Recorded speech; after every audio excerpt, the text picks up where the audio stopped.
മിശിഹായിൽ പ്രിയമുള്ള സഹോദരീ സഹോദരന്മാരെ, പ്രിയമക്കളെ, ഈ പ്രഭാതത്തിൽ 1 മക്കബായർ 16-13, First Maccabees chapter 16 verse 13, അഹങ്കാരം കൊണ്ട് രാജ്യം കൈയടക്കാൻ അവൻ തീരുമാനിച്ചു. ഒരിക്കൽ അറബിയും ഒട്ടകവും മണക്കാട്ടിലൂടെ നടക്കുകയായിരുന്നു. ആകാശത്തിൽ ചുടുകാറ്റിന് ലക്ഷണങ്ങൾ കണ്ടപ്പോൾ അറബി കൂടാരം കെട്ടിയുണ്ടാക്കി. ഒട്ടകത്തെ കൂടാരത്തിന് പുറത്തു കെട്ടി. അല്പം കഴിഞ്ഞപ്പോൾ അതിശക്തമായ മണൽക്കാറ്റ് വീശാൻ തുടങ്ങി. ഒട്ടകം കൂടാരത്തിനുള്ളിലേക്ക് തലയിട്ട് പറഞ്ഞു, പ്രഭോ, പുറത്ത് ഭയങ്കര മണൽക്കാറ്റാണ്, എന്റെ മൂക്ക് മാത്രം ഈ കൂടാരത്തിനുള്ളിൽ വെച്ചോട്ടെ. അറബി സമ്മതിച്ചു.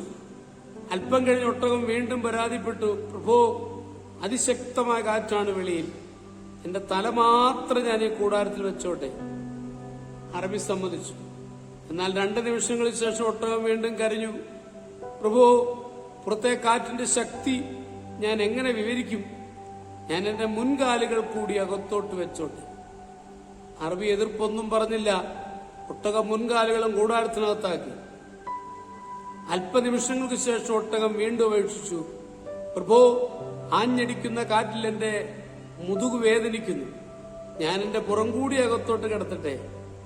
അറബി ഇപ്പോൾ കൂടാരത്തിന്റെ കോണിലാണ് ഇരിക്കുന്നത്. എന്നിട്ടും അയാൾ ഒട്ടകത്തെ അതിനനുവദിച്ചു. ഒട്ടകം തന്റെ ശരീരത്തിന്റെ 3/4 ഭാഗവും കൂടാരത്തിനുള്ളിലാക്കി. വീണ്ടും അപേക്ഷ തുടർന്നു, പ്രഭു, ഞാൻ തളർന്നു പോകുന്നു, എന്റെ പിൻകാലുകൾ കൂടി കൂടാരത്തിനുള്ളിൽ വെക്കട്ടെ.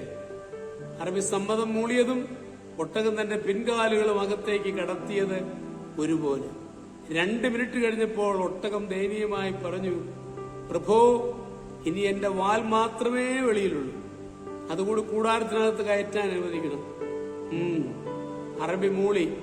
ഒട്ടകത്തിന്റെ വാലും കൂടാരത്തിനകത്ത്.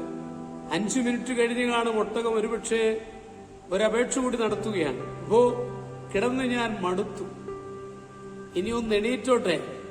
അറബി സമ്മതിച്ചു. കൂടാരം സ്വന്തമാക്കിയ ഒട്ടകം എണീറ്റു വന്നു. തൽക്ഷണം കൂടാരം പൊളിഞ്ഞു താഴെ വീണു. അവർക്ക് മണൽക്കാറ്റിലൂടെ പിന്നെയും ഓടേണ്ടി വന്നു. ഇതിൽ നിന്നാണ് ഒട്ടകത്തിന് ഇടം കൊടുത്തതുപോലെ എന്ന പഴഞ്ചൊല്ലുണ്ടായത്. ഇരിപ്പിടം കിട്ടിയാൽ സിംഹാസനം തന്നെ പിടുങ്ങുന്നവരെ കുറിച്ചാണ് പഴഞ്ചൊല്ല്. കപട ലോകത്തിലൊരു ആത്മാർത്ഥമായ ഹൃദയമുണ്ടായതാണ് എന്റെ പരാജയമെന്ന് ചങ്ങമ്പുഴ പാടുന്നതും ഇത്തരുണത്തിൽ സ്മരണീയമാണ്. നമ്മുടെ കർത്താവ് ഈശോമിശിഹായുടെ കൃപയും പിതാവായ ദൈവത്തിന്റെ സ്നേഹവും പരിശുദ്ധാത്മാവിന്റെ സഹവാസവും പരിശുദ്ധ അമ്മയുടെ മധ്യസ്ഥതയും നിങ്ങളെല്ലാവരോടും കൂടി ധാരാളമായിട്ടുണ്ടായി, എപ്പോഴും എപ്പോഴും എന്നേക്കും.